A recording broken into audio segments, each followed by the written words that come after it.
Monsieur le Premier ministre, en mai dernier, le quotidien Le Monde, puis Radio France, révélait que le candidat Emmanuel Macron avait bénéficié de ristournes conséquentes sur la location de salles durant la campagne présidentielle. Certaines sociétés ont pratiqué des remises allant jusqu'à 80% de la tarification habituelle. À ces révélations, le président de la Commission nationale des comptes de campagne, qui venait justement de bénéficier d'une revalorisation de 57% de son salaire, répondait « Circulez, il n'y a rien à voir ». Invité par le porte-parole du gouvernement à éplucher les macronistes, les médias y découvraient début juin les mensonges distillés en fin de campagne sur les chiffres de dons, alors minimisés de plus de 2 millions d'euros, et sur les dons moyens dont le niveau souligne le nombre élevé de très généreux donateurs.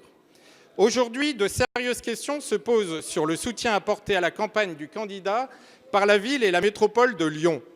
La réception à grands frais du ministre Macron à l'hôtel de ville en juin 2016 ressemble étrangement à une opération de récolte de fonds à quelques semaines d'une déclaration de candidature.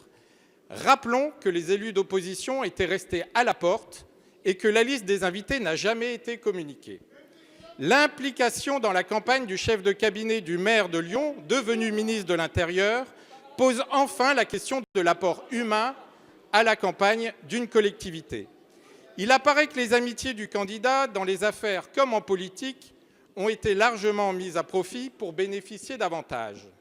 Monsieur le Premier ministre, une enquête a été ouverte, la justice répondra, mais outre la question judiciaire, une question de démocratie se pose, alors que nous ne cessons depuis un an d'entendre des leçons de morale.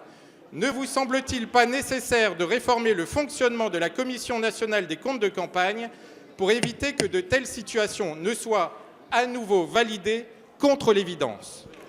Merci, monsieur le député. La parole est à monsieur Benjamin Griveaux, porte-parole du gouvernement. Merci, Monsieur le Président, Mesdames et Messieurs les députés. Monsieur le député, il est vrai que dans vos rangs, vous aviez plutôt l'habitude de surfacturation plutôt que de payer le prix juste dans une campagne électorale.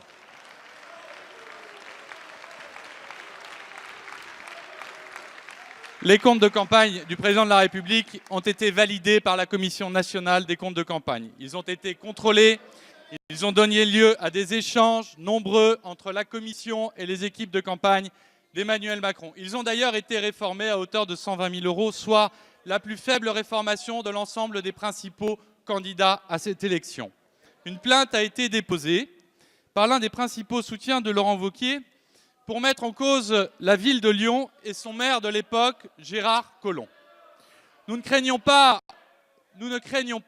le travail de la justice qui doit se faire sereinement sans jeter des anathèmes et des noms et des attaques ad hominem à la vindicte. Nous répondrons point par point aux interrogations qui ont été soulevées, comme nous avons déjà eu l'occasion de le faire à maintes reprises.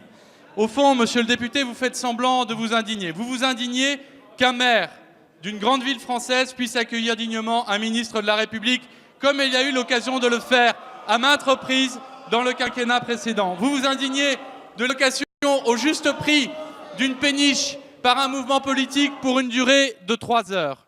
Vous avez surtout, monsieur le député, dans la question que vous formulez, choisi la calomnie et le qu'en dira-t-on plutôt que la vérité des faits, et vous le savez. Vous avez choisi l'insinuation et le soupçon plutôt que le résultat implacable des urnes. Ne vous en déplaise, monsieur le député, les Français ont fait un choix. Ils l'ont exprimé clairement. C'est le choix de la démocratie et c'est ce choix-là qui prévaut pour les 4 prochaines années. Merci.